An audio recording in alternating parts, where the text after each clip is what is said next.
Malam ini masuknya malam Maulidur Rasul, hari kelahiran Nabi sallallahu alaihi wasallam. Layaklah bagi kita untuk bergembira asbab kelahiran Nabi sallallahu alaihi wasallam. Kalau kita tak bergembira kerana hari kelahiran Nabi, apa lagi yang patut kita gembirakan? Kerana Nabi, kita dapat solat, kita dapat agama, kita dapat memuliakan maruah dan juga diri kita.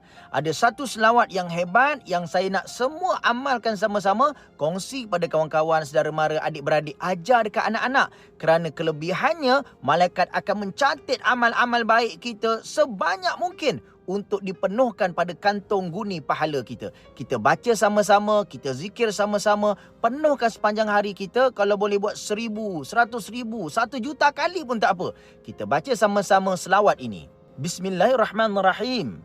Jazallahu anna Sayyidina Muhammadin sallallahu alaihi wasallam ma huwa ahlu. Baca hari-hari, baca banyak kali. Jazallahu anna Sayyidina Muhammad, Jazallahu anna Sayyidina Muhammad, Jazallahu anna Sayyidina Muhammad ma huwa ahlu.